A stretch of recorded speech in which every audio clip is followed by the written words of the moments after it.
안녕하세요. 코인을 알려주는 남자입니다. 어제 미국 소비자 물가지수가 이제 9.1%로 40년 만에 최대치를 기록했는데, 과연 이 소비자 물가지수 9.1%가 나온 게 뭘 의미하는지 여러분들하고 오늘 영상을 통해서 두 가지에 대해서 한번 살펴보도록 하겠습니다. 첫 번째로는 이제 인플레이션, 이 부분이 정점에 다 왔다, 이런 의견이 있기 때문에 이 부분에 대해서 한번 살펴보고요. 그 다음으로 이제 소비자 물가지수, 즉 인플레이션율이 이렇게 높아지면 금리 인상이 이제 되는 게 유력한데, 7월달 FOMC에서 금리 인상이 되는데 과연 얼마나 올라갈지, 그 다음에 그것이 미치는 영향, 그 다음에 사실은 이런 금리 인상이나 이런 인플레이션이, 그러니까 미국도 미국인데 미국보다 지금 유럽을 굉장히 아프게 하고 있거든요. 이 부분이 저희 크립토 시장에 어떤 영향을 미치고 저희가 어떤 식으로 대응해야 되는지, 이걸 영상을 통해서 한번 얘기해 보도록 하겠습니다. 어제 발표한 거 여러분들께서 잘 아시겠지만, 소비자 물가지수가 원래 컨센이 8.8%였거든요. 이제 8.8% 정도 인상이 될 거다라고 얘기했는데 실제로는 9.1% 올라갔어요. 그래서 이게 9.1% 같은 경우는 지금 이 소비자 물가지수를 봤을 때 40년 만에 압도적으로 높은 수치를 기록을 한 거고요. 그래서 시장에서 처음에 이 9.1%가 발표가 됐을 때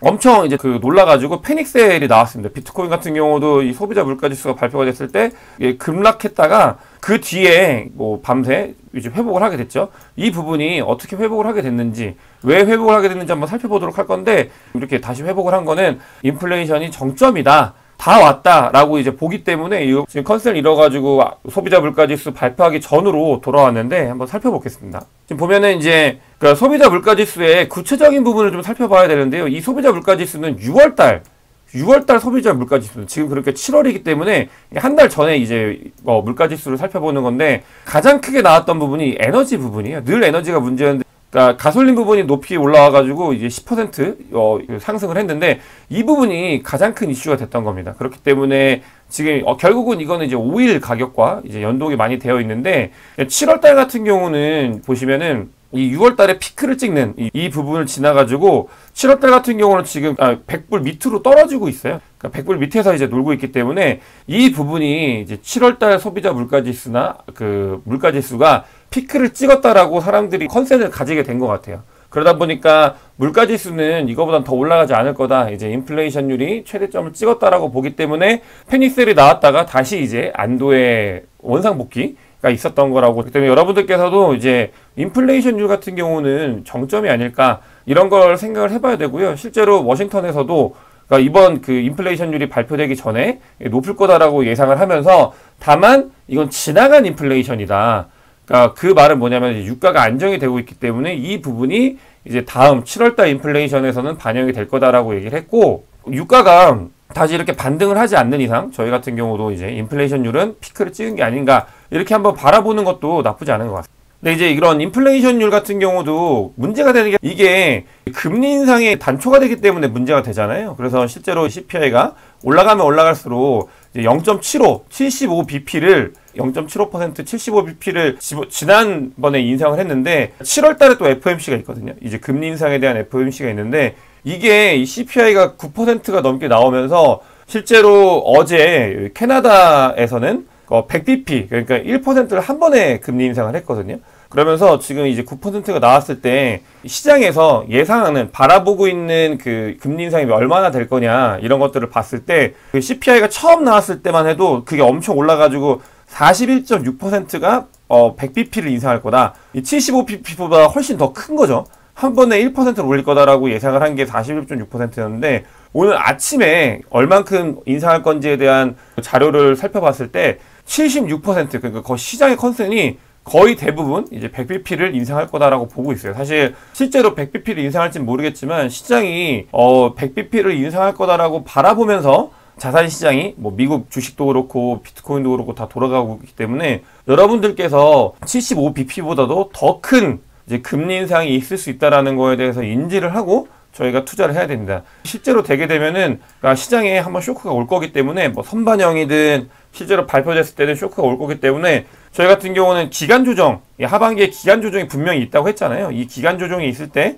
이런 재료들이 기간 조정을 만들어내는 하락에 단초가 되는 부분들이 있을 거다라고 생각을 하고, 이 투자를 할 때 이런 부분, 이 하락의 단초가 되는 그런 지점들에서 저희는 코인들을 모아가야 되는 그런 뷰로 바라봐야 된다고 저는 생각을 하고 있습니다. 어쨌든간 100bp 인상. 이렇게 되면은 100bp 인상을 하게 되면은 실제로 지금 뭐 미국에서는 스태그플레이션의 확률보다는 이제 그냥 경기 침체의 확률이 훨씬 더 높게 다가오고 있고요. 연준에서는 경기 침체가 오더라도 인플레이션을 잡아야 된다는 기조이기 때문에 경기 침체가 와도 어쨌든 간 이 100bp를 인상할 확률이 높아지고 있다. 이런 걸 봐야 합니다. 하반기 이후에 이제 금리를 다시 낮추려면 경기 침체가 오면 이제 경기 침체를 풀기 위한 단초로 또 금리 인하를 해야 되거든요. 경기 침체가 왔으면 당연히 사이클인 거예요. 금리 인하를 하기 위해서 금리 인상을 많이 해둔다라고 저는 바라보고 있는 뷰고요. 그래서 하반기 이후에 이런 매크로의 스탠스가 바뀔 거고, 그렇게 되면은 전체적인 시장이 이 기간 조정이 끝나고 나면 굉장히 큰 폭의 상승이 있을 거라고 예상을 하고 있기 때문에, 제가 바라보고 있는 뷰는 제가 영상에서도 늘 이런 식으로 보고 있기 때문에 여러분들께서도 자료들을 보면서 한번 어떤 식으로 이제 이 매크로 환경이 바뀔지에 대해서 살펴보면 좋을 것 같습니다. 근데 지금 미국도 미국인데 사실 많은 곳에서 다루지 않지만 저는 미국보다도 더 위험한 게 지금 유럽이라고 생각을 해요. 유럽이 어마어마하게 리스크에 노출이 되어 있는데 이게 많이 이제 얘기가 안 되어 있는데 한번 살펴보도록 하겠습니다. 오늘 기준으로 달러 인덱스가 108을 넘어갔거든요. 108을 넘어갔다는 거는, 달러 인덱스는 그러니까 달러 대비 이 유로, 그다음에 엔 이 기축이 돼 가지고 얼만큼 이제 평가가 이제 절하되고 있는지를 살펴보는 지표인데, 미국 달러 지수가 지금 엄청나게 큰 폭의 상승을 했어요. 근데 이런 큰 폭의 상승은 뭐냐면, 반대로 얘기하면 유로화가, 엔화가 마탱이 가고 있다라는 걸 의미를 하고 있거든요. 근데 이렇게 실제로 미국 달러 지수가 폭등을 했을 때 다 위기들이 있었습니다. 이 108을 넘어가는 이 시점에서는 굉장히 큰 경제 위기가 있었기 때문에 유럽 부분을 좀 살펴봐야 된다고 보고 있고요. 왜냐면은 지금 이렇게 미국이 금리 인상을 계속하고 있고 캐나다도 금리 인상을 계속하고 있잖아요. 그러면 사실 유로존이 금리 인상을 무조건 해야 되거든요. 왜냐면 인플레이션이나 유럽 자체 인플레이션을 보시면은 어마어마해요. 이 인플레이션이나 미국이 금리 인상을 했기 때문에 이제 따라오는 걸 봤을 때도 유럽에서도 금리 인상을 해야 되는데, 금리 인상을 하지 못하는 이유가 유로존이 지금 금리 인상을 하게 되면은 남부 유럽이라고 하죠. 이탈리아, 그리스, 예전에 재정위기가 왔던 것처럼 어마어마한 리스크를 가지고 있기 때문에 지금 금리 인상을 못하고 있는 상태예요. 이 인플레이션이나 미국이 금리 인상을 해가지고 모든 돈이 이제 강달러가 됐을 때 그걸 방어하기 위해서, 막기 위해서는 그 유로존도 금리 인상을 해야 되는데 지금 아직도 금리 인상을 하지 못하고, 이건 일본도 마찬가지입니다. 일본은 양적 완화를 계속한다라고 얘기를 하고 있잖아요. 그렇기 때문에 지금 그러니까 내부적으로 금리 인상을 하지 못할 만큼 왠지 엄청난 문제가 있는 상태라고 볼 수 있어요. 그것들이 이제 점점 드러날 거고, 실제로 금리 인상이나 이런 것들이 리스크에 노출이 된다고 하면은, 지금 특히 이 남부 유럽에서는 그 예전에 리스크에 노출이 돼가지고 그리스나 이탈리아 같은 경우는 큰 위기가 왔었잖아요. 이 위기가 오면은 이 그리스나 이탈리아의 채권을 제일 많이 들고 있는 이 독일이나 프랑스, 이렇게 좀 건전해 보이는 유럽들도 더 위기가 이제 전이가 될 거기 때문에, 안 그래도 지금 독일이랑 프랑스는 에너지 때문에 굉장히 큰 리스크를 가지고 있는데 엄청나게 이제 이 리스크가 확산될 가능성이 있다.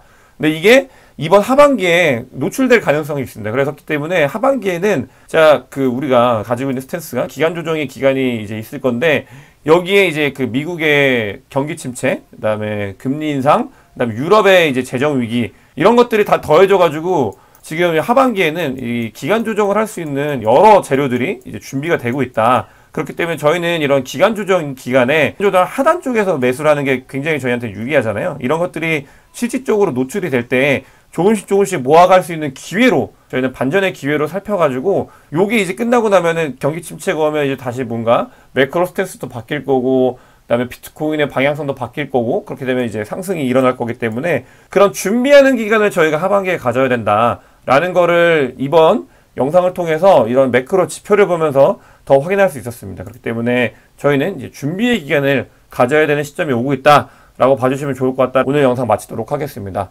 영상이 도움이 되셨으면 구독과 좋아요 부탁드리겠습니다. 영상 봐주셔서 대단히 감사합니다.